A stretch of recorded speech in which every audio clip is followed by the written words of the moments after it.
Welcome. This is Beer Guys Radio. We're live. We are in studio, beer drinking, pump day.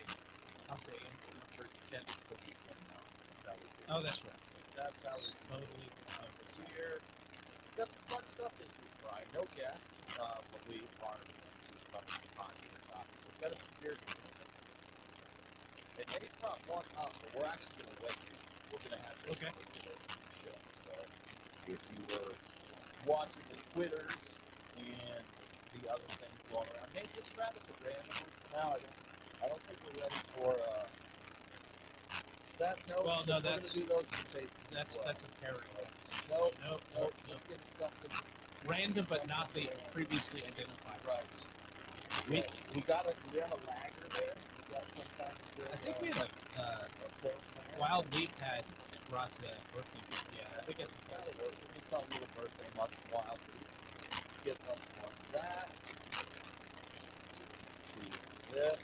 So I was hoping that was the last one. Oh yeah, right. I'm hoping one day. Soon. So soon. Yeah. I'm tired today. It's been a busy week already. Yeah, it's been a week. Today's been a hell of a week. Today has been a hell of a week. Oh, though my baby's still NA, so that's right. I was going to say, I poured all of it in my breast. Assuming you're still today. Yeah, we're going to... Not the common style finish, but what's that other one you got for them?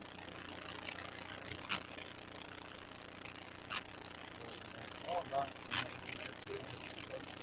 so much Canadian beer happening out there. We have a pretty good amount of it. Yeah. So we're going to get rocking here, folks. You got any questions, comments? That. And we'll fall asleep. You can just kick me in the shin later. Goes off on the mic. Well, on the live stream, was that rock pictures? Yeah. That'd be a mustache. Nate can take over my mic. That's right. Let's start moving your mouth. Keep it going. The show must go on. All right, Nate, let's do it.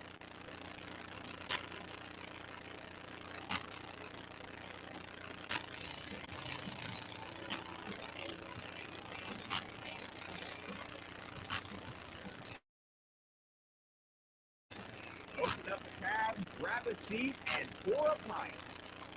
It's time for the Beer Guys Radio Show. Go to the brewery. Dedicated to the art, science, and enjoyment of craft beer. Yeah, what's wrong with the beer we got? Now, here are your hosts, Tim Dennis and Brian Hewitt. Welcome to the Beer Guys Radio Show. We are broadcasting from the Beer Guys Radio Studios in Marietta, Georgia. And this week, we're going to be talking Super Bowl beers, Brian. We're going to taste a few beers, talk about some hot news stories. That's right. I'm Tim Dennis. With me, as always, my good friend and co-host, Brian Hewitt.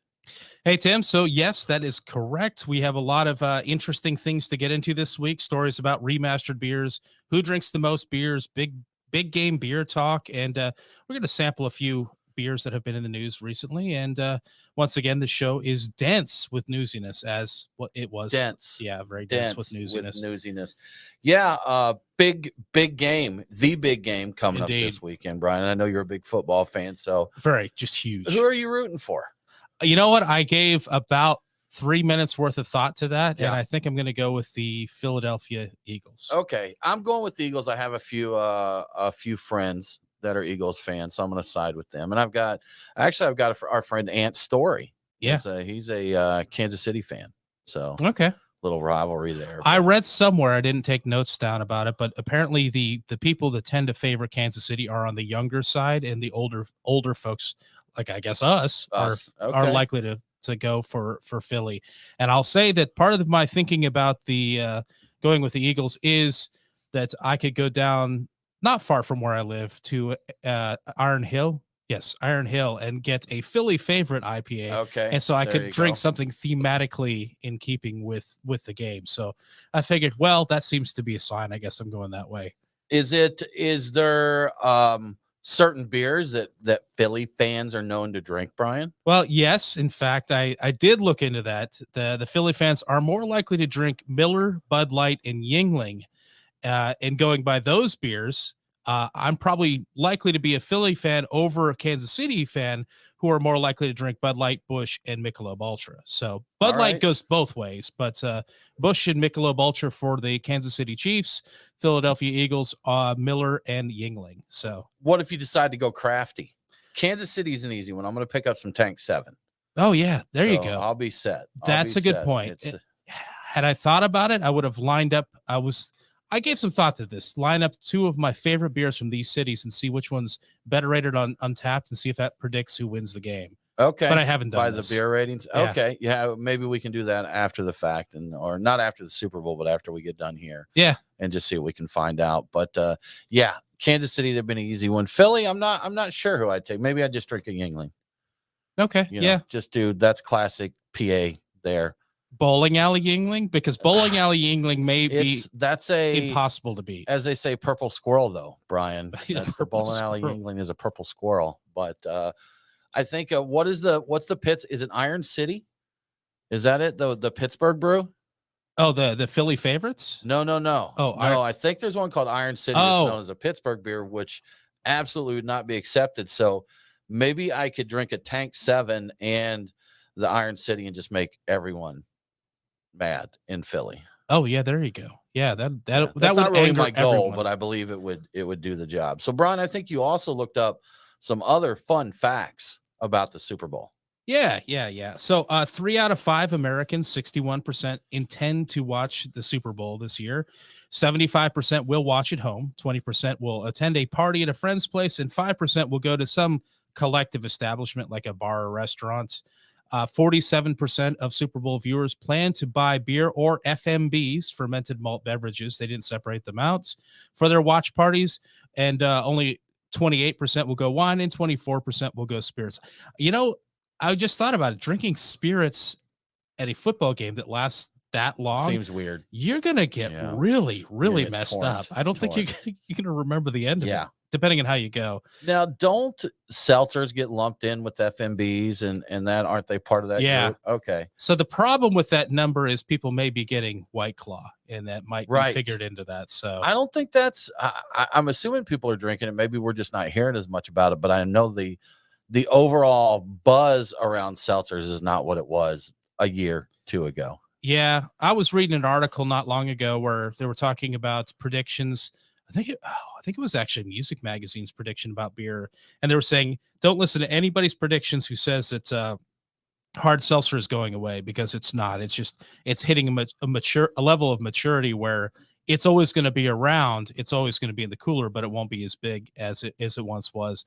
I think there's probably still going to be growing, and I know there already has been some.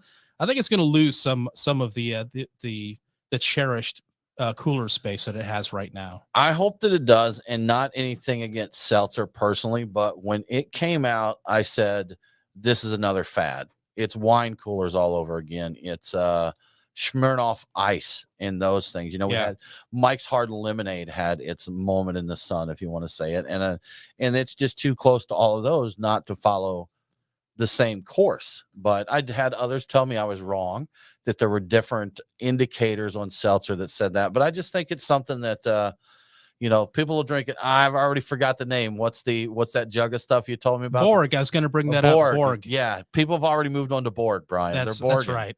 They're Borging. I was thinking about bringing some Borg in just because I've never done it before, and I learned about it today. So yeah.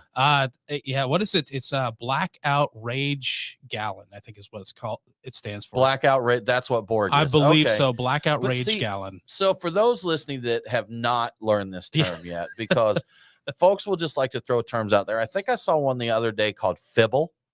Fibble. Phibble. Not alcohol related. But fibbling is to ignore your SO in favor of looking at your phone screen. And there was an article talking about people who deal with fibbling more often in their relationships have a lower satisfaction of the relationship. And I'm like, well, one, of course they do. Yeah. If you're being, and two, don't try to make fibble a thing. it's not going to be a thing. Don't do it. And if you're having trouble with it, consider getting into some Borg. Do a little Borging. Some Borg. You'll both be happier. And everybody, the satisfaction level will go up so much. But Borg is they take a gallon jug of water, empty out a half or whatever amount of the water, refill that with vodka, and then squirt in some like Mio or liquid Kool-Aid or something to flavor it. And to give it bright colors. To color it and flavor it. So, I mean, it's a variation. The youth have been doing this for millennia, Brian. Correct. We called it stuff like trash can punch or jungle juice or something like that. Yeah. We called it, I think Gronk was our name for it. That just our rule back in my younger days when I was dumber, Brian, crazier. We would have a cooler that was a punch, and it started out with fruit and vodka, and there was stuff back in my day called Purple Passion that was made with Everclear. It'd usually have some of that. You put ice cubes in there, liquor, fruit juice, and fruit in there. And then the rule that we had was you were free to take a cup of that, but you had to add some liquor to it, and it could be whatever liquor you had on you at the time. It's a liquor Solera or like a Forever bottle with the whiskey nerds. So that's just variations of making your own punch there. So, but folks are walking around with their gallon jugs of Borg and just chugging on it. And I think it's important that you write with a Sharpie on the outside. You give it a clever name, because apparently that's what that is. All of this is based on an article I saw on VinePair, which was based on somebody looking at a viral a TikTok account. So.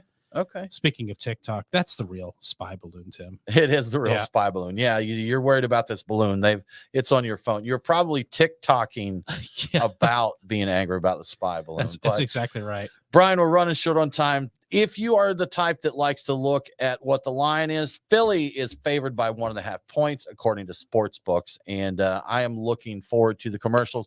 Brian, commercial costs over the years, they've just gone up tremendously. Correct. In 1967, you could get a 30-second spot for $42,500. In 2023, if you're getting one, that's going to set you back $7 million. $7 million. Yes, Brian, beers of the week before we run out of time here. We've got some good stuff. We're going to do Fat Tire against Fat Tire. We have the original recipe as well as the new recipe. We will talk about that more from our friends at Bold Monk. We have a beer called Virtue of Patience, which is not something I have. That is a Flanders Red. And Brian, we have the Hormel Chili Cheese Brew from Modest Brewing, and we're going to try that for better or worse. You're listening to the Beer Guys Radio Show. We need to take a break, but we'll be right back.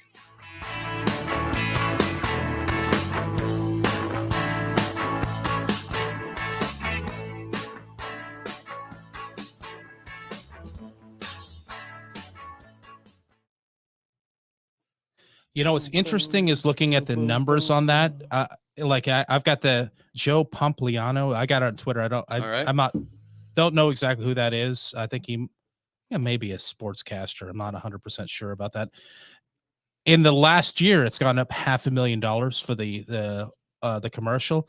Since 2010, which many of my favorite commercials were, it's over twice the price. It was $3 million back in 2010. It's, as you said, $7 million now. There you go. Insane how quickly it goes up.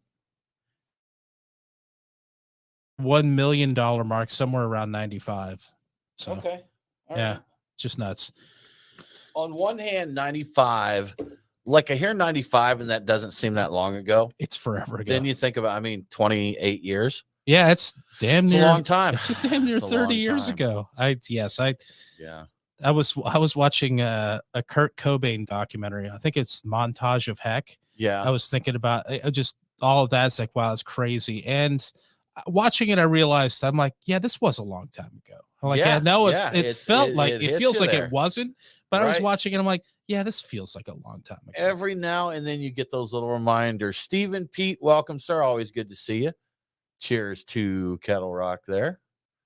Let's see. KC has Kevin Butler, close game. All right. Yeah, there are a lot of good Pennsylvania beers. I was actually stumped at Philly area breweries when we were talking about that on the air. I wasn't sure there. I meant to look into it deeper, but off the top of my head, Yeah. And Mark said it looks like there's a little confusion here Kevin Butler, Harrison Butker. Uh-oh. Butler. Typo. Okay. All right. There we go. That makes more sense. I was like, that's an unusual name, but could be. Could be. I feel like we were out. We went to Atlantucky last weekend for their first anniversary party and walked in. I had a Beer Guys shirt on, and there's a lady sitting at the bar. She's like, "What's Beer Guys Radio?" I said, "This is going to blow your mind. It's a radio show about beer." Featuring guys. Yes. Yeah. And she said, she's like, "My daddy gave me some advice one time that says never date a man who doesn't drink beer or doesn't watch football." And of course, I'm like, "Hey, sounds like sage advice." She's like, "Yeah, I've always followed it, this and that." So I didn't buy, I didn't, it was loud. There was hip hop artists on stage there, and I didn't bother. So are you saying you missed an opportunity there too? No, I don't watch football, so I didn't qualify. Oh, I didn't qualify. You didn't qualify. I didn't qualify. Well, you watch the Super Bowl usually, right? Yeah, I mean, she did not specify how much. Yeah. Right. So, oops. Whoops. Oh, In a blowaway there. Yeah. So you got the Yeah, I'm not a fan, Brian. I'm not a football fan. I know that's not being football fans is a hobby we share. Yeah. So I love a live game. Hey, I don't watch a oh wow. when you get together there, would you get the fat tires? Thank you, sir. I enjoy watching I enjoy the spectacle of the big game. I enjoy watching a live game. And if I'm sitting there hanging out with some people having some beers, I'll watch just about any old game. Old game. You know what? I won't watch baseball on TV, but I'll go to the stadium and sit there and hang out. Sure. I have recently gone to a Braves game. It was very cool. Yeah, they're fun, man. I enjoy that. And I would kind of even watch the game a little bit. There was a lot going on, so it's a lot of. If you go to the actual games, there's a considerable amount of spectacle beyond just the game itself. Yeah. So it's kind of you don't even have to necessarily care at all about baseball to go to the stadium and just have a good time. That's correct. Yeah. Which works for me because I really don't so much. Nate, could we have a couple more glasses, sir? And just like that, we lose all of our followers. So like, they're going to talk about sports. Oh, they're not sports fans. Oh, we're out then. Never mind. They are out. Yeah. We shot ourselves in the feet there. We'll have to delete this live stream immediately. Yeah. They what? Yeah. All right. So I'm going to go. Okay. Oh, get the fat tire. Here. There we go. Figure we'll do some tasting because actually tasting on air is a little boring. Yeah. Yeah. It's smart, I think. Just give it. Yeah. All right. I considered a blind tasting. And I'm like, well, there's no point because they're very obviously different visually. So let's see. Here's OG. Clear my sinuses here. Tasting these fat tires. Now the thing, how old is the old one, Brian? Do you know? Did you have any on that? It can't be. Well, can't be too old because I got it from the fairly new Savvy Market, not far from my place, and so it couldn't be older than the places. And I suspect that. I say that sometimes distributors bring out some old beers, especially if it's an account that's doesn't know their beer, but I think it's not too bad. It's not super old, but I don't think it's super fresh either. Okay. All right, let me see about let me get a little some flatulent tire here. A little speaking of flatulent tires, last night I got a notification on my phone that I had a tire going low. And I went to the gas station and used my watch to pay the air machine to put air in my car tire. So that's where we are. That's where we're at with technology. And the future is kind of silly, actually. So. I was going to say, if you didn't involve Chat GPT in that transaction, then I really think okay, boomer. Right. Sorry. All right. There's a palate cleanser. Cleanse the palate with Fritos. With Fritos.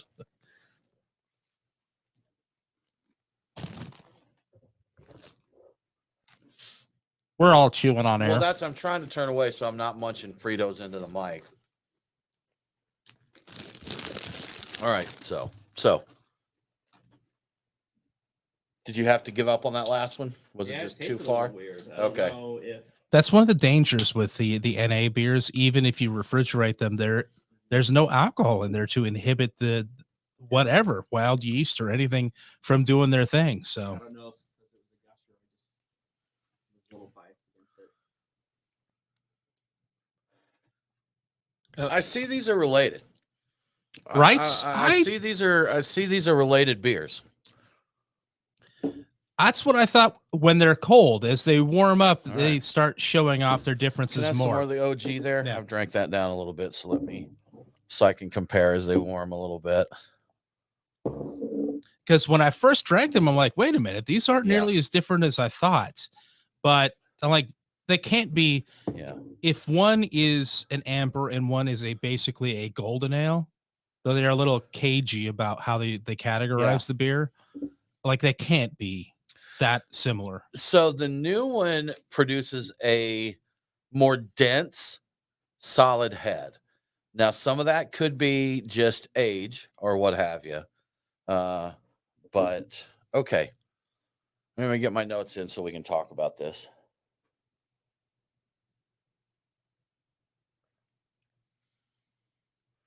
Man, I still like OG Fat Tire. It's just I still do it's too. just one that there's so much other stuff going on. It's just not one I drank a lot. And I guess I'm not the only one. The new one cold is it's actually pretty good. I know people want to hate it. It's pretty good. And I said that when I tasted it initially on social media, but then I thought back on it. I'm like, did I really like it, or was I caught up in some sort of hype and trying it again? I'm like, it's still pretty good. I like the OG still more, I think, but version 2 is pretty good. Okay. All right. Let's come back in talking about this, Brian, and then we can just roll into some of our stories here. I guess the one that makes the most sense to follow this up is to talk about the Sam Adams one. Okay, that sounds good. Just because of the relationship with I the see two, you and guess we can go from there. I don't even know after that part.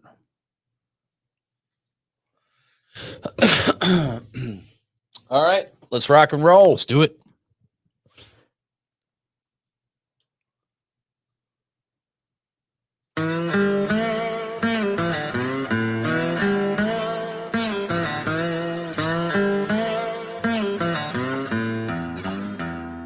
Follow the Beer Guys on Facebook, Twitter, and Instagram. Cannonball coming. Now, back to the Beer Guys Radio Show.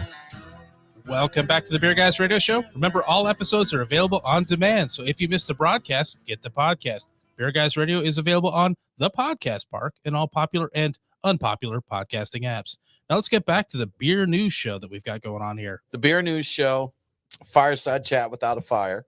Correct. Timestamp that, please, so I can take it out. I had a sample, Brian, while we were on break. We broke out the old and the new recipe Fat Tire. Correct. So, and for those that haven't been following this, it was a big hubbub on social media.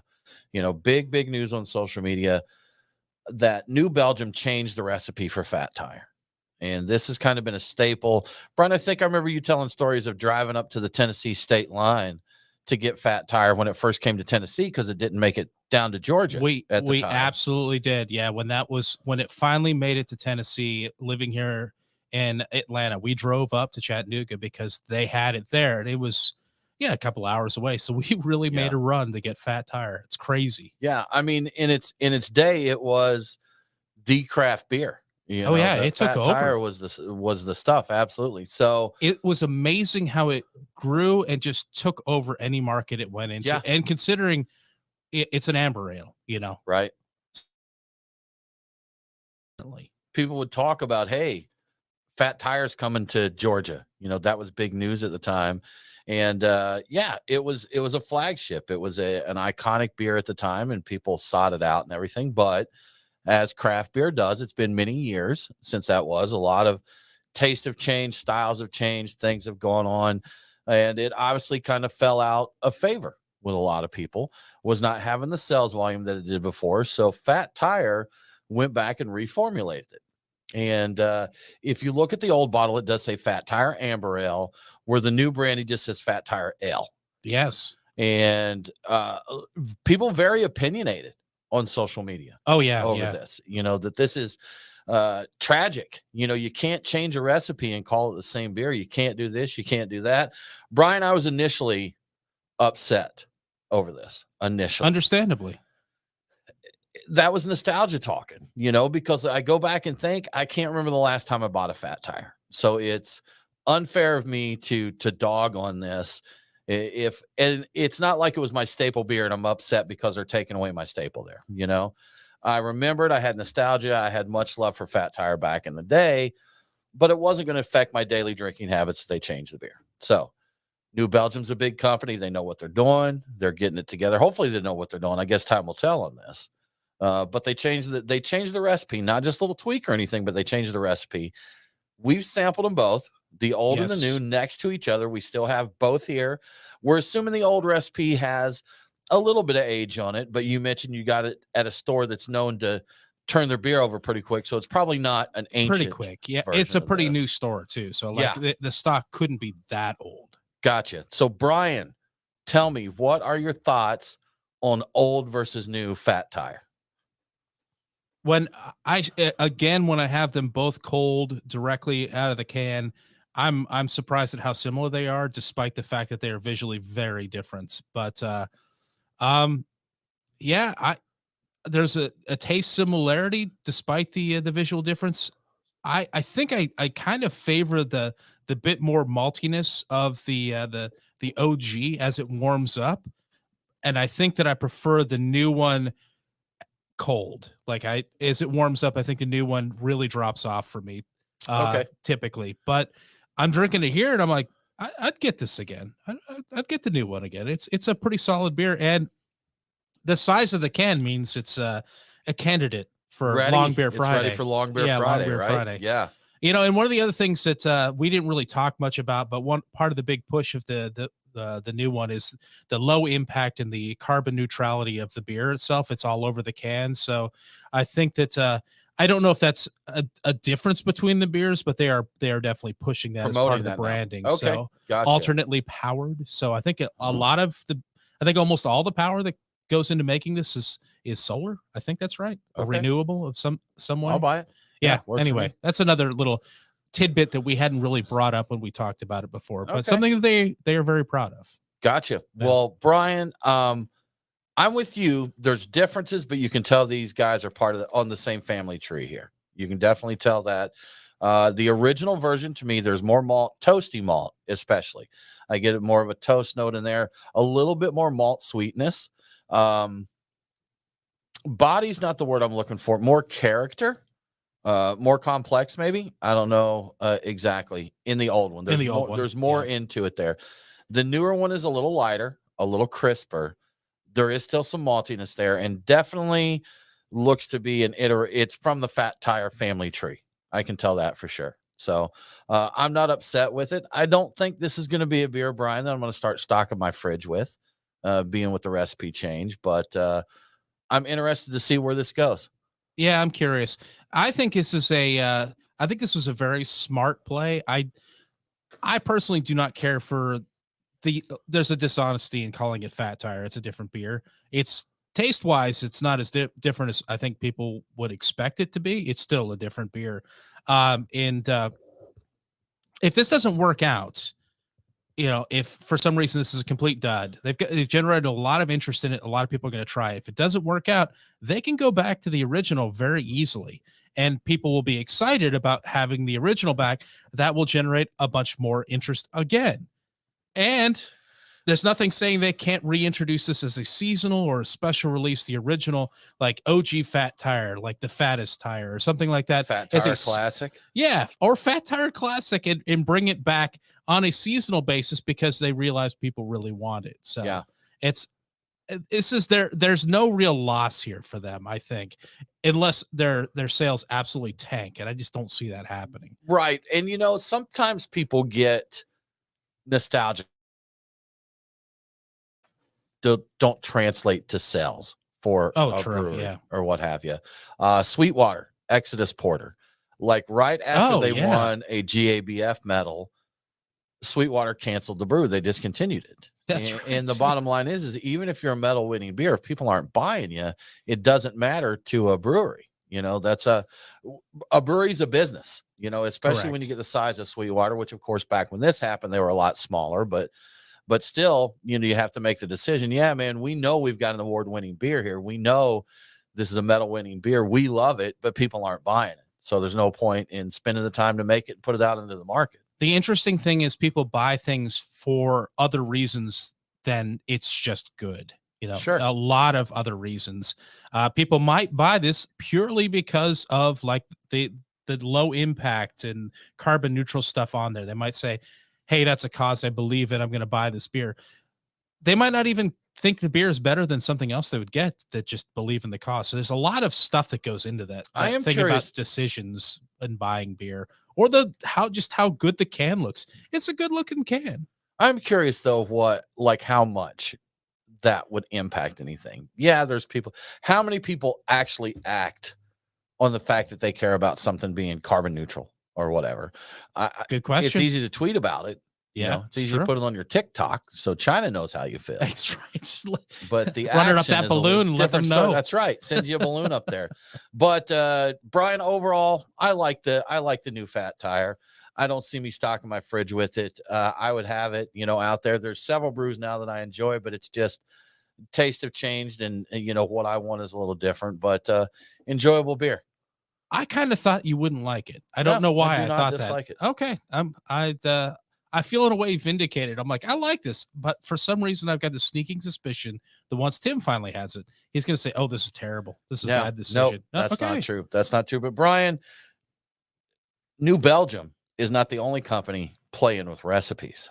That is correct. Not long after this came out, Sam Adams announced that they are remastering the classic Boston Lager. They claim that the recipe isn't changing exactly, but they are remastering it. So that means that they're adding a traditional German practice of, quote, biological acidification. And the result of that is going to be a brighter, easier drinking beer. So biological acidification is a natural process of adding lactic acid to beer instead of using straight lactic acid to lower the beer's pH. So they're coming up with a different way of doing it. They also work with farmers to, quote, refine their hops. And it's only available in New York now, but there's going to be an ad in the big game about it. And I think it's going to be available wider soon, so people will get to try it. We'll have to check it out, Brian, see what it's all about. You're listening to the Beer Guys Radio Show. We're going to take a break, and we will be right back.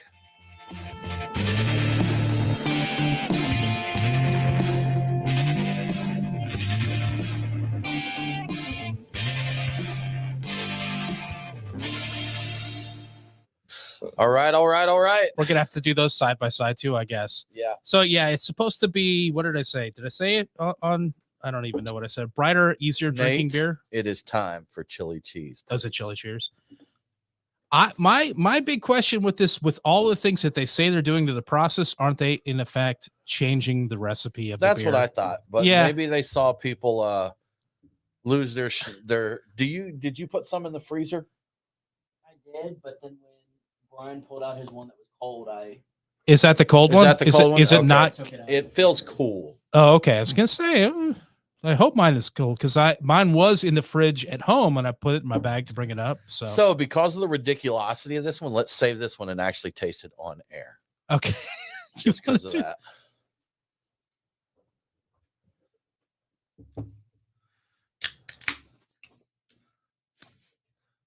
Except you're drinking it now.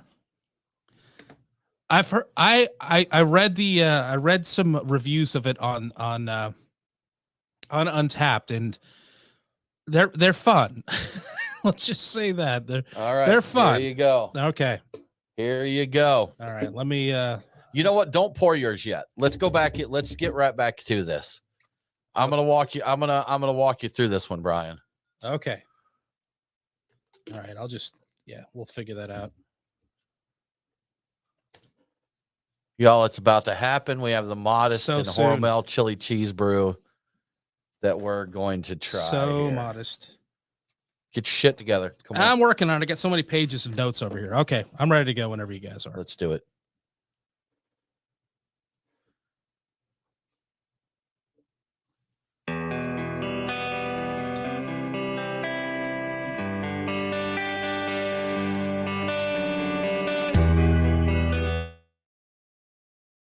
Facebook, Twitter, and Instagram. What in Hold up, Brian. Now, back to the Beer Guys Radio Don't Show. stop it. Let it go. Stop the promo. Start it again because we had a blackout up there. So just watch your timer. Start it again. Yeah. The whole segment. Yeah, just start the segment again.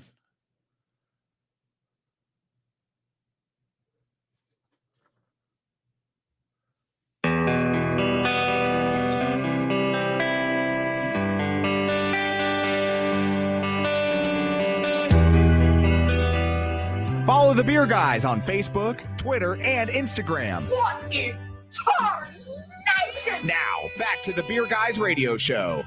Welcome back to the Bear Guys Radio Show. I want to give a quick shout out to one of our great radio affiliates, WMXI 98.1 FM in Hattiesburg, Mississippi. Catch Beer Guys Radio on WMXI every Saturday at 9 p.m. Now let's get back to this interesting show of tasting interesting beers and talking about news. Brian, we have got a winner here. Have we got a winner? Okay. Either way, A real chicken this dinner? is going to be a winner here. This one, we made it people angry on Twitter Yes. talking about this, that we weren't serious about beer. I mean, people legitimately got angry that we were trying this beer. To be fair, at least one of the people that got angry is always angry about beer. That's fair. But we have from Modest Brewing a collaboration with Hormel, Chili Cheese Brew. Chili cheese brew. Chili Cheese Brew. And Fritos. And we do have, because we figured that was a proper pairing. Brian, I asked you to wait. We normally taste our beers during break because usually tasting a beer on air is actually kind of boring, sitting around just, sniffing and silence and that. But we're going to try and keep this moving. But I asked you not to pour yours till we got on because I want you to get the whole experience here. So, Brian, go ahead, pour your beer. All right. And get you a nice big whiff. So from Modest on this beer, they did say that this has a mix of savory spices and hints of cheddar cheese powder. Now, Brian, I see the wonderment, the passion on your face. What do you smell in your glass of Man, beer it smells like a bowl of chili. It does. It does smell like I smelled it. I'm like, oh, it's like opening up a can of chili right before I throw it in the microwave. Yeah. So the base of this has Minnesota barley with flaked corn that they said should give it a corn chip base with the spices, chili spices, and cheddar cheese powder. Brian, go ahead and get you a sip there and let me know. All right, let's see what you think about this. So this beer, thanks to some interesting developments, we can get beer shipped from more breweries to us here in Georgia now. And this is one we were able to buy online and get sent to us. As soon as it released, I got a 4-pack and I let you know about it. And Brian, for some God knows why reason, you also ordered more of these. Because you know what? I wanted to try it for the craziness, but I can't see thinking I need more than one of those. Yeah. It was because I could. I saw it was available. I'm like, oh, it's still available. I'm surprised. It kind of is a valid reason. All right. So you taking a sip there, Brian. What is in your glass? It's I get kind of and I'm not used to tasting this in beer, but like the fatty oiliness of a chip, of a corn chip. I'm like, I get corn chip, but I get the fatty. I also get spices. I get a little bit of the lingering like chili kind of burn, you know. There's a little of the spices in there. It's do you lingering get the cheese, chili, Brian? Do you get the cheese? I'm thinking that might be the fatty flavor, the kind of fattiness I'm getting. Okay. And I can't imagine they actually put anything that contain fat, because it does have a bit of, not a lot of head, but it's got some lacing. So I would imagine it wouldn't have any at all if it had any real fats in there. Right. Yeah, it's probably defatted cheddar cheese powder, something along those lines. Probably equivalent to what we get in our Kraft mac and cheese, Brian. Vegetal. It's corn chips plus maybe jalapeno or something like that. Something like a vegetable thing type of. Okay. I can't. So. Oh my God, it's tomato. I get a little tomato in there and a little bit of possibly a pepper. I mean, but yeah. Gotcha. So I kind of get elements of chili. Do you enjoy it? I'm not sure. Okay. So I took a few sips of it. I winced, Brian, when I took a sip. It tastes like chili. If you've ever had Hormel canned chili, this definitely replicates Hormel canned chili. And I've had a lot of it. I absolutely, positively, under no circumstances, want my beer to taste like this. This was extremely ridiculous. Oh, yes. But this, and you know what? Modest. Cool folks. We had them on the show recently. Had a really good show with them. Modest nailed what they were going for, and that's what this is about. Because, Brian, you know what? You can be serious and know good beers and love really good beers and still have fun with something ridiculous. That's what this is. Made me wince, gagged a little bit. Weren't they the ones that were fully embracing the concept of the pastry lager or something like that? Yeah, they're not shy when it comes to off the wall beers. So you know what? They nailed this, Brian. This is a chili flavored beer. I get a little of the lager base there, the little lager base, and then I'm just absolutely pummeled into regret with chili. Were you which did you enjoy more, the yellow number 5 or the yellow number 6? I'm a number 6 guy. Are you a number 6 guy? I'm a number 6 guy. Yeah. All right. Yeah. So there we go, man. We did it. We tried this. If you're curious if they delivered chili flavored beer, yes, they absolutely you know what? nailed I'm it. not sure I get the cheese there, man. I'm missing the cheese on that. So let me taste it again. I think that they're kind of a fatty quality to it is all I got that would lead me to believe cheese, but I don't think it says cheese exactly. This is not good. This beer is not good. You saying you don't know, it's just not tasty. I kind of think I like it a little bit. Okay. All right. I want to point out, because I did it does deliver on the promise. That was one of my questions. Yes. So it is there. I don't know about the cheese part, but definitely the chili part. The Untapped rating right now is 3.48, so it's better than you might expect. I know beers that are legitimately trying to be just beers that have lower scores than that. So yeah, and I got some fun quotes from Untapped because I went digging. Smells like a dive bar, tastes like a cookout. Imagine eating chili while sipping on a Busch Light. So and that was from a 3.75 rating. Okay, all right. There's also Holy Hell, this is bad. All right. Tastes like it smells delicious, with 4 caps. Yuck, 1.5. Yep. Weirdest beer I've ever tasted, but they absolutely nailed what they were going for. No rating. And I know that feeling because I've done that. And also, boy, this is weird. Tastes exactly as advertised. You know what? Sometimes people complain about Untapped ratings not being accurate, or like someone drinking an IPA and saying, I hate hops. These are accurate, man. These are on point. These are very fair. The ones that say this is weird, but they really nailed what they're going for and didn't rate it because it's not, you can't rate something like that. That's fair. That's fair. Honestly, Untapped gets a lot of bad rap. I think people do the best they can. And I think overall, Untapped is fairly accurate. Like, you may not like what it says about beers, but it's fairly accurate. Most brewers dislike it. Oh, I know that. But they dislike it for the handful of people that are just totally off kilter with things.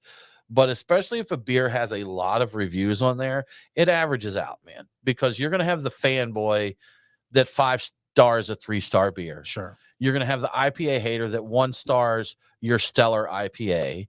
But over the course of everything, if you have a significant number of ratings, it averages out. So. Yeah, I think the 1 star definitely gets balanced out by the people who love everything. And I think the problem with Untapped on some beers is it just doesn't have enough people rating it. Once you get a certain point, it makes sense. Yeah, there are terrible users on there, but yeah, it's still a quality. It's still useful for my purposes as a guy who likes to drink beer, and I want to see what I thought about a beer. And I'm curious, like, am I walking into something that's just horrible? Yeah. Because Untapped will let you know if something's just straight up awful. Yeah, it really will. If you go in and you see a beer is 3 stars or lower, you're probably safe to pass on that. There's not a great chance you're gonna decide that's stellar.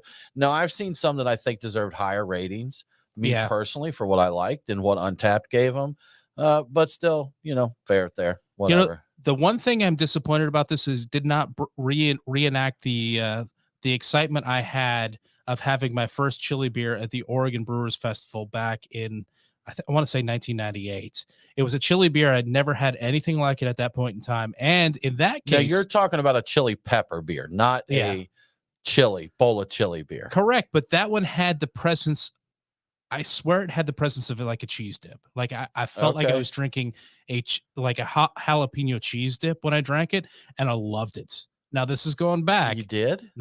Yes, I did. And it had some heat to it too. I really liked it. I always wanted to find it again. It was some brewery out of California that I don't know exists anymore. But, yeah.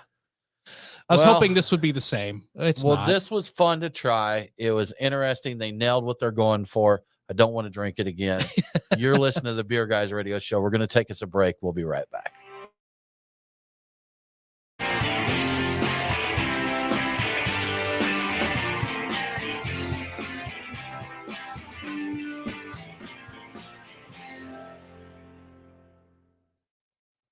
Nate, did you try it? No. The chili cheese? Do you want a taste of it? After your guys' review, no. You sure? Okay. And before your review, no. Before and after the review. I got to see how I have got to see if it tastes better with Fritos. I think people don't realize that craft beer or microbrews, as they were in those days, has been weird for a long time, because that chili pepper beer that I thought was very reminiscent of a jalapeno cheese dip, which these days may have just been a gross off flavor, but back then I'm like, this is great. I love this. And I think it was popular at that event because I think they ran out of it. I really hate this beer.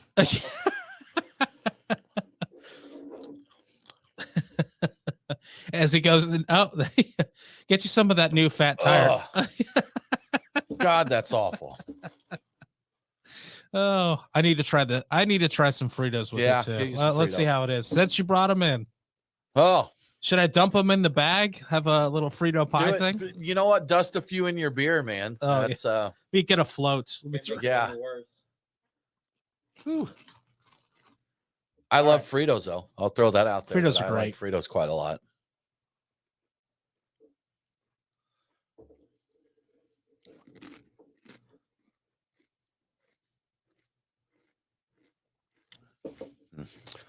I'm on a bathroom break while we're. I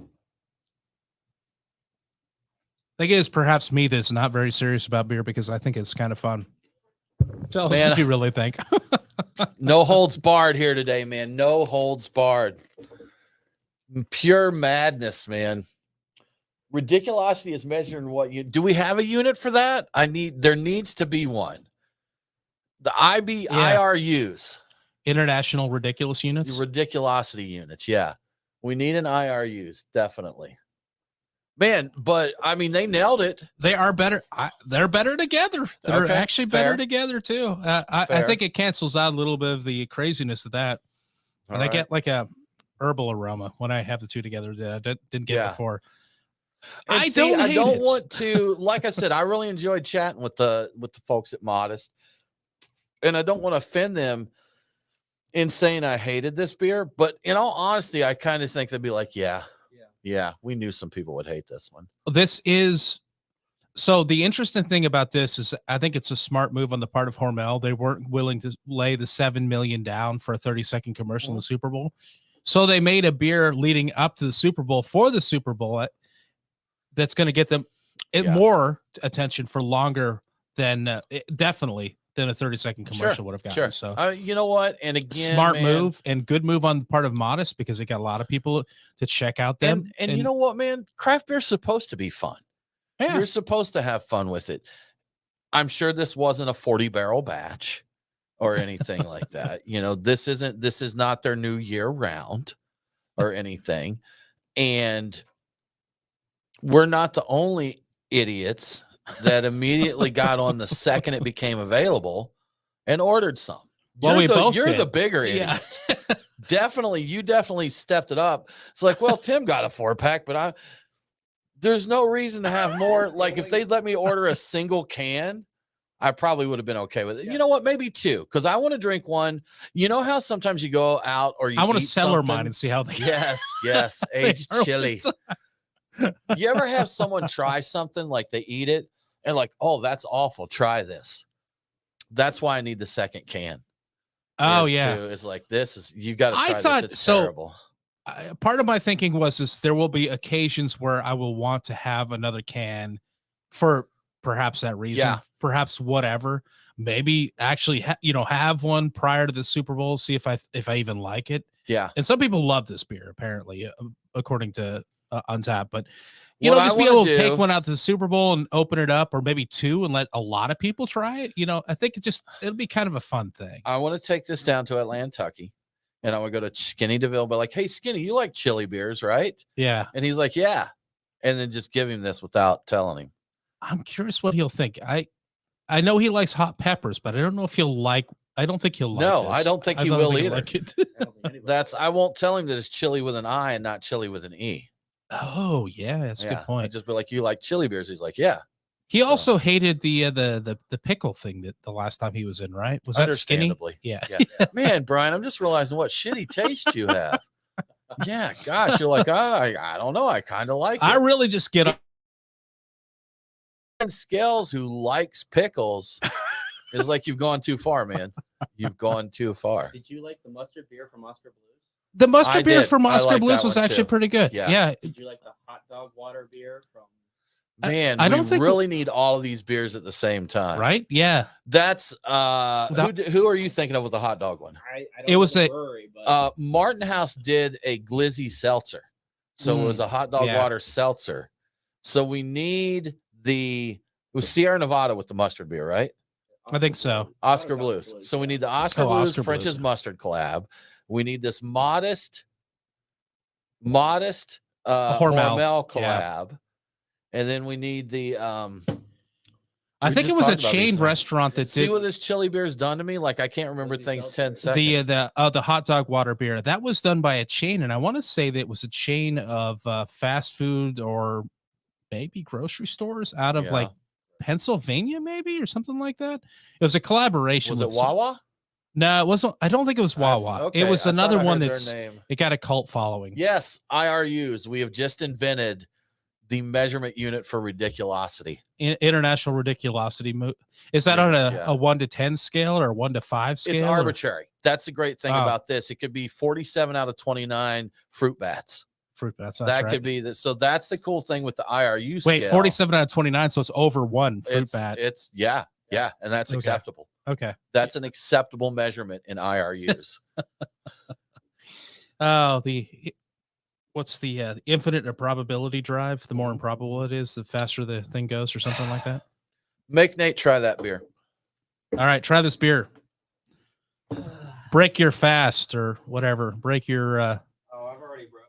Oh, I'm just- oh, you've already cheated. So okay. Well, you could get a He little. does taste. a little sippy Yeah. now and then. I just Get you a he's- little I taste. should not drink on the show because it's too easy to. Yeah, He's mostly dry, but Mostly it's dry. okay to get a little damp every now and then. he's Slightly moist. slight moisture, Slightly moist. slightly moist, Nate. Yes. Now moist Nate. Mild. Nate. That with 25% No, moisture. drink it. Come on, drink it like you mean it. Yeah, they Yeah. did what they were trying to do. Yeah. They did Chi- what they it's were a trying chili- to It's do. a Hormel chili beer. You're going home But- with 4 of these. Yeah. But I wouldn't mind a can of Hormel chili to go with our Fritos right now. Yeah. Yeah. Frito pie, little Frito Heck pie yeah. with some Hormel chili. Maybe cook a little of the beer into it. I mean, why not, right? You could mix it in the beer. And yeah, or you could mix that in a pot of chili for sure. Well, you know what, the heck with it. Because as the only person who finds it even mildly palatable, I'm just going to pour the rest into Yeah, my glass. Yeah, yeah, We're not yeah. fighting you for it. Everybody back off. This is my chili cheese Does brew. anybody want more of this? No, dog. You go ahead. That's all you, man. You go ahead.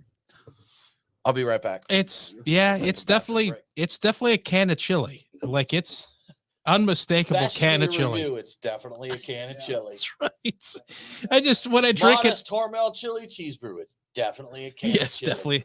It just like for all the years is doing the whole bachelor chow thing where I open up the can of chili, plop it into a bowl, and throw it in the microwave. This is exactly the aroma of that. I think it would make a great chili base. Correct. There you go. Yes. Yes, it would. It might make a base for a chili that already exists. Just pour it in there and cook it, honestly. Yeah. Oh, it's a syrup over top of it. A little chili cheese dressing on your chili. Chili cheese glaze. Yeah. Little glaze on my chili. Now we're getting fancy. That's what I'm talking about. Fanciness. So fancy. I need some Fritos, but I don't want to crunch on the air. Let's see. What do we need to do here? We're going to segment 4. Yeah, that's good. What sounds good? What sounds good with segment 4? We definitely got to get into the states that drink the most alcohol. Yeah, that's going to happen because we teased it. That's kind of bummer news. I don't know if I want to get into that. That's also bummer news. Why does the news have to be bummer news? That's also bummer news. Well, okay, so bummer, and bummer. Okay. Well, I guess you could talk to the researcher about not bringing bummer news on the show. Yeah, exactly. Well, I want to talk to the industry about not being such a bummer and do some cool, fun things. Don't do sad things like, I don't know, have shipments to decline and cancel running long running beer festivals that everybody loves. So like, stop doing that. That's boring and it's a downer, man. I saw today that Sweetwater Brewery instead of at Centennial Park. I saw that, and the parking will be difficult, but I think I might enjoy it more there. I think that I've been to a few of their. They've done some anniversary festivals there. Who did I see? I saw a dude from Cypress Hill there one year. It was a good time. There's a lot of room for everything. There's they have beer everywhere, and it's. My hope is that by having it at the brewery, it'll be easier to get your beer, basically. Because I think at the 420 Fest is a little bit more difficult, involved a little bit more stuff and tokens and the police and everything else, and just everything was a little bit more uptight. I think if it's at Sweetwater, it can be less uptight. It can be easier. Do you see the notes on that as to why one of the reasons they're doing it? I didn't know. We can talk about it though. So yeah, that's fine. I'd have to look at I don't want to misquote the notes. It was a busy day. I saw it, and had I had the time, I would have done some looking into it. Yeah, I saw suggestions of why, but the move may be tied to ongoing legal fallout regarding a permissive gun expansion that was signed into law in 2014, but organizers declined to be interviewed. So, because there was a big to-do here with, and I think it may be one of those things that was signed into law, but they found some loophole in the way it was. Like these festivals at open venues like that can't not let people bring guns in. Oh, I didn't realize they could turn them away. Right. I think that if you're me being a libertarian, you should be able to say, "Hey, yeah, we don't want that here. This is our event. No, we don't want that." Not if it's in a public space like Centennial Park. Okay. So they said that could be part of the reason they took it to the brewery. Okay. And the reason they don't them not wanting to talk about it makes me think that it's potentially a political hot button topic, and they don't want to get into it. So you don't need to know any more than that. Yeah, exactly. And I was just telling Nate, I like the Sweetwater events at the Sweetwater Brewery. I think that they're fun. I like the venue. I was there. I saw They've like got dude a from very Cypress Hill and all that. Campus there. They've got a lot of space. Yeah. I mean the parking situation's tough, but beyond that, once you're there, it's fun. And for like anniversaries and stuff, they set up busing. Like you can park at certain lots and bus in there. And I just like being at a brewery. I mean, the park's fun. It's fun and all, but I prefer the brewery to. They usually have that special tent with all the one-offs. I just like to go to the bar. Like where are you having your special pours? We can go to that bar. We can go to just the regular one, that sort of thing. It seems like it'll be a lot less hullabaloo, basically. Hullabaloo. Getting things done there. That's been my experience. There's nothing wrong with 420 Fest. It's been fun in the past. It's just I like being at a brewery. Fair enough. Yeah. Maybe they'll have a chili cheese brew there of their own making. Well, look at that. The Flanders has got a little bit of life to it there. Yeah, a little bit of stuff growing out the top. It kind of I think it was pretty full. I think it was overfilled because it took. You ever have a bottle that's too full, and when you pour it, it takes a second for it kind of pop the bubble and start pouring. So it did that. I think we had a really full bottle.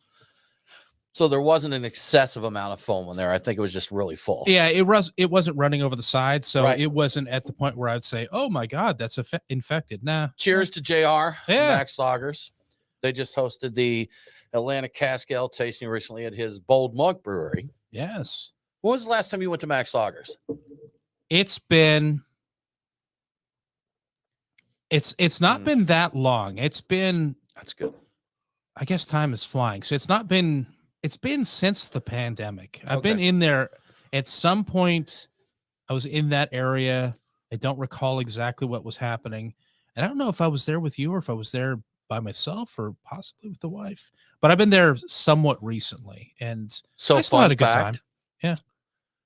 Max Lagers was the first place in the state of Georgia that I drank beer on site at a brewery when I moved here in 1998. How about that? For those keeping tabs, that's 25. Oh, this will be their 25th is that? Yeah, this would be their 25th anniversary, because I was going to say that was the first place I ever drank beer on site. I had a West Coast IPA and I hated it. And I said it was like drinking a beer poured through a lawnmower bag. That was your consistent. I am. That hasn't changed. You are I consistent. still don't like those. Ooh. But then on the 20th anniversary, I got to party friends with him over the years there. So first place I drank and then celebrated their 20th anniversary. So that's kind of cool. That is quite cool. Very cool indeed. It's a cool. Tyler, good to see you, man. If you're just joining us, we just drank a chili cheese beer, and it is just as described, Tyler. Just as described. Modest Hormel chili cheese brew. It's right there. But now we have moved on from our friends at Bold Monk Brewery. What's it called? Patience is a virtue. The virtue of patience. The virtue of patience. Same. So close. Patience is not one of my virtues, but this beer is really good. Flanders Red, Brian, is what they call it. Indeed. And I love that style. The Flanders Red style. We were talking. So Tyler and I chat a good bit, and he'll share. He visited a new brewery recently, and so he gets to try a lot of cool stuff down there in Texas. Shares with what's up. Does he get to do any of the Martin House stuff? Do you get Martin House where you are, Tyler? Well, see, I know we've talked about them, because that would definitely be his best bet to get some stuff like this. They did a buffalo wing one and a ranch one. I know that I think that they were early adopters to the pickle thing. That I don't think they were the first ones to do pickle beer, because that does the podcast How Not to Start a Brewery. I think he started off with a pickle beer, and I think they picked up on it after the fact or something like that. Yeah. Yeah. See, the pickle beers, man, I'm on board for those if they're done right. The dill and that, and Sriracha Ace. You remember? You don't hear about Sriracha Ace much anymore. It's that had its moment in the sun. I want to say, man, 5-6 and I dug years that ago. one. Yeah, it was good. Yeah, dill and lemongrass, kind of. Yeah, I think is what it delivers. So, I think people decided that they like the uniqueness of it wore off very quickly. People were like, I want to go back to citrus. A citrus puree, basically. Citra, Simcoe, all of that stuff. Yeah, I also dig one that's still pretty popular now, Mandarina Bavaria. Oh yeah, that's a good one. Huell Melon. The Mandarina Bavaria was in the cask that New Realm did at the ACAT that I enjoyed so much. It was. I'm trying to remember what the heck that was even called, but I really liked their cask beer there. Yeah, pretty good. Pretty good. Stuff. Is this 4? Wow. Wow. The virtue of patience. Hello, darkness, my old friend. Let me think of the sounds of silence. I guess the way it's worded, the virtue of patience, sounds of silence. Brian, what you want to talk about? So we need to touch on the states that drank the most alcohol in America, since I kind of teased that up front, and we can get into. I'm open to whatever after that point. All right.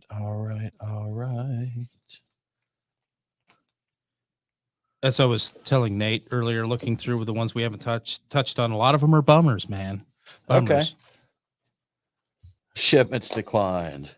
Oregon, yeah, they all suck, don't they? And I would have led into the Oregon Brewers Festival one, except we ran out of time. Okay. That was my earliest example of a chili cheese beer, and chili beer, still memorable, still enjoyable. And I think at the time I knew that's like, oh, this is a weird That thing, is a good beer. Yes. Oh, this is quality. Yeah, the Flanders, nice. We both agree on that. Yeah.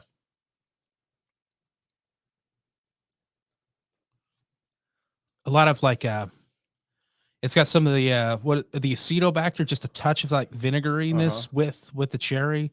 Yeah, it's quite nice. So quite Brian, nice. one of the perks that we have as being beer media people is we do occasionally go to brew pubs, restaurants, and we get priority treatment. Yeah, at times, and there's been times when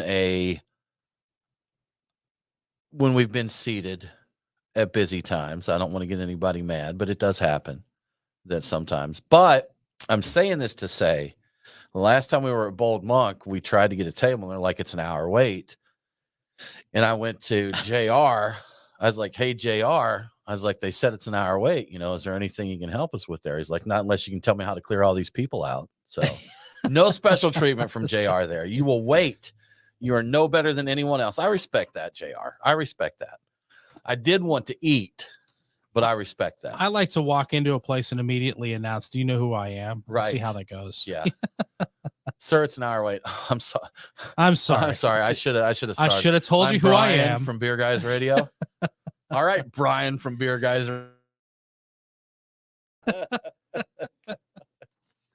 Would you like me to text that to you? Okay, Brian. Good stuff, man. Good stuff. All right. Let's do it.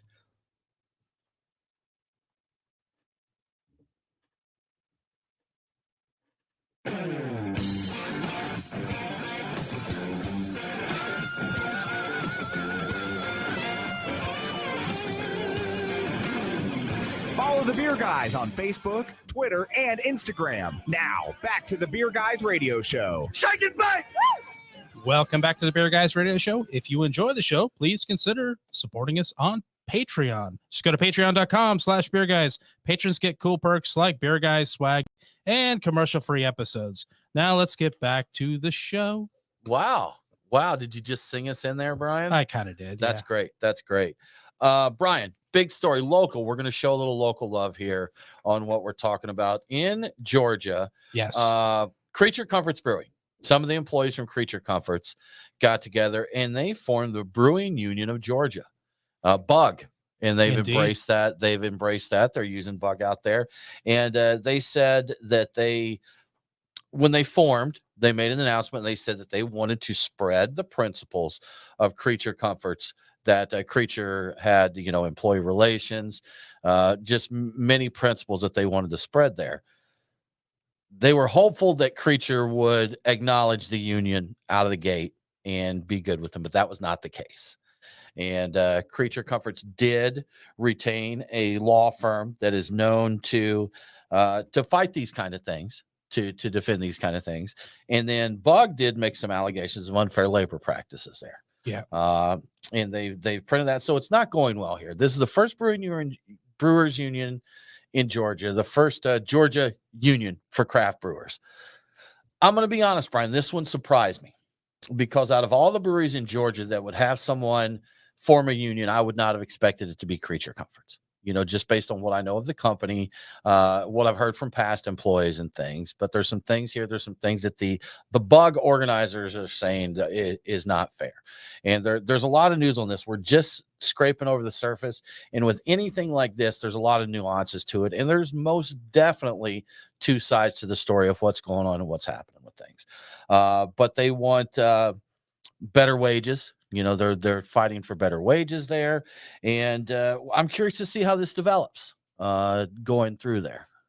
I am as well. And I know that they've actually filed their complaints with the National Labor Relations Board, which I had to look into because I don't know much about unions, but they have the authority to enforce some sort of decide a matter and make some sort of an enforcement that the businesses have to adhere to. So it's a serious matter, but Creature Comforts' management saying, hey, all of these your claims of things that you're complaining about, they're baseless, and we don't think you know what you're talking about, and they think that's going to be dismissed. So from what I see, that there's a schedule hearing for February 6th. Are we past that already? You know what? We might be past that already. Got to update your info, Brian. I do. Yeah. It's older information. So there was a hearing. I don't know. I know there was debate at the time because they were having that law firm that you were talking about that's quote unquote known for union busting. Basically, they were working on the timing to get that involved. I think if it went forward on the 6th, it may not have gone well for Creature Comforts because the law firm wasn't available. But if it went forward on the 8th, which is what they think they were trying to make happen, or at some later point in time, it may have gone better for them. So that's the interesting part. For what it's worth, as we're doing this show, I have not seen updated information on what the outcome of that was. So we'll just have to follow it. But, and a flip side to the coin, Brian, of me saying I was surprised that Creature Comforts would be the brewery that would have someone form a union. I also think that of all the breweries in Georgia, Creature Comforts would be the brewery to attract people who would be likely to unionize. So kind of a two-sided coin there, double-edged sword, whatever. I always thought it was interesting that the union was formed. It was meant to be for all breweries to form together in a union, not in just an internal Creature Comforts brewery union. The idea was to spread the ideas, the philosophies of Creature Comforts itself to other breweries. I could see other breweries saying, hold up, I don't know if we want that. That's not our culture. We got nothing against you guys, but we don't need your missionaries coming into our fold, basically. There's been a little conflicting info or some things that didn't make sense. So, I'm not making much commentary on it now because it is a fairly young story in developing. Yeah. But there are people that are fighting for better treatment to get unionized. They've said there's been accusations that Creature has threatened employees with termination. And other items there. And again, Creature did 100% deny that any of the results of that hearing. Definitely. I think a lot of people will because there's a lot of people on social media even from out of state that are very interested in how this goes. Very interested in this. Yeah. And Brian, I just want to give a quick shout out to the beer we're drinking right now, the Bold Monk Virtue of Patience, which is a Flanders Red Ale, and it is stellar. And it's got a nice sourness to it, the fruity pop there, but that is good stuff. And Brian, nice work, Bold Monk. Nice work, Bold Monk. Not only do we like drinking beer, but all across the United States, Brian. Yes. People like to drink beer. They really do. They really do. So based on the latest published information from the organization gives me pause sometimes, but the National Institute on Alcohol Abuse and Alcoholism. So that's where that's coming from. It's actually, these numbers are from 2020, but it's their latest figures based on their crunched statistics. 7.9 billion gallons were consumed in 2020. That's a million gallon increase from the previous years. The pandemic was, in fact, likely a factor. 6.4 billion gallons were beer, and in a distant placing second, 931 million were wine, 635 million were spirits. Now, spirits will get you a lot farther, so you don't need nearly as much, but that's considerably less. By region per capita, the West Coast is the king with 2.56 gallons per person, basically per capita. The Midwest came in second with 2.49 gallons. Northwest 2.48 gallons. Oh, sorry, Northeast 2.48 gallons. And the South, apparently we're teetotalers down here, 2.34 gallons. So that Bible Belt is tightened up. No room for beer through there. Now, the interesting thing is the overall amount consumed. The South is one of the highest ones, but I think that's in part because of total volume. Florida ranks up there pretty high. It's number 3 in the list of total volume. California has the most by total volume, 85.7 million gallons. Texas, 36.9 million. And Florida, like I said, 50.4 million. Georgia, 16.7 million. We're way, way behind. You know, on the region per capita there, it's interesting that it's fairly equal across the board. You know, just slight variance there. It's not too far off. Even the little dip for the Southern teetotalers is not a huge dip. Yeah, it really isn't. It really isn't that much of a difference. So finally, by state per capita gallons, the number 1 state. Did you guess this? Would you have guessed this, Tim? I'm looking at your list. I wouldn't have guessed any of those.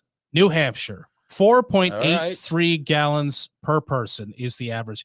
There was an asterisk in this, in that I think that they're measuring this based upon sales, which means New Hampshire is not a huge state, and a lot of people drive into it to pick up beer and take it out. Okay. So neighboring states may be drunker than they appear. That should be in the rearview mirror or something like that. Little label in the. That's how you could do if you border New Hampshire, to make your state look better. Just drive over there to buy all your liquor. Exactly. It's don't buy it here. It'll make us look bad. Yeah. So the number 2 spot is Delaware with 4.01 gallons per capita. Washington, D.C. is in 3rd place, and I think they're big wine drinkers there, but 3.79. And if you were to look for our humble state of Georgia, we're number 48 in the list. We are way down there with 1.91 gallons per capita, which is crazy. One of that has got to be us. Oh, probably. Yeah, I imagine. Yeah, so I'm surprised at that list. Definitely by state per capita, I would have put California in there for sure. Yeah. Probably Oregon or Washington. You'd think, right? New York would have been places that I thought that would have been. I brought my drinking habits from Oregon, so all the drunkenness I bring is credit to Oregon. Do you recall since they've got DC in here, was Utah 51? Yeah, Utah, I think per capita, because of the restrictive laws, was in fact 50 or 51. Okay, no, 51. Are we counting Puerto Rico in that? I don't know. No, well, DC's in here. Oh yeah, DC. So I guess it would be 50. Yeah, so you're correct. 51, but yeah, they're at because they've got the whole Zion curtains, and they've got the restrictions on the Mormonism and just Mormonism in and of itself. I think they do ABW instead of ABV and other weird things like that. You're right. So, but talking about the by-state total volume. California's got huge wine tourism there. I mean, people going up there, and a lot of people will buy cases when they go. And it's just the size of the state too. The population of California, Texas, and Florida, and New York. Interesting that New York is below Florida in terms of the volume of alcohol consumed total, but it's population. Florida's probably just Florida man pounding Keystones. Yeah, that's probably what most of that is there. So yeah, exactly. Okay. So it's interesting to look at these that come out every year, and I find it fun. I think it's interesting. I would have expected the South to be a little bit more drunk than it is. We really aren't. So when you said that, I mean, there really are a lot of people that are Bible thumpers here. Sure, it is a very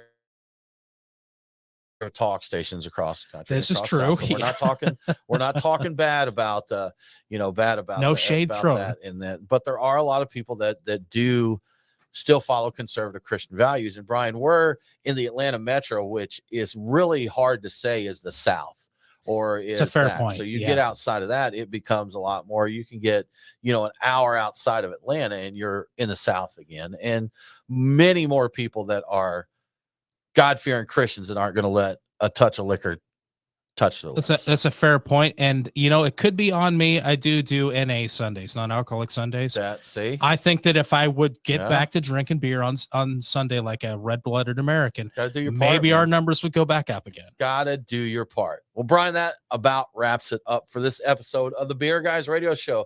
Y'all, we thank you so much for tuning in here. For more craft beer info throughout the week, follow us online. We are Beer Guys Radio on Facebook, Twitter, and Instagram.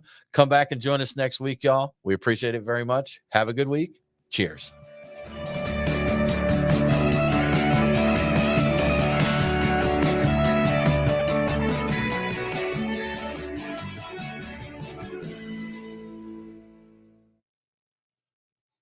Boom. Clear. Boom, boom, boom, boom, boom, boom.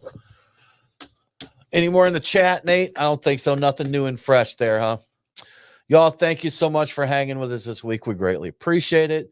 Next week, we're back. I think we've got some remote stuff coming up before too much longer, but we're here next week. Yes. So, yeah. So, y'all have a good will be week, happening. and we'll see you soon. Cheers.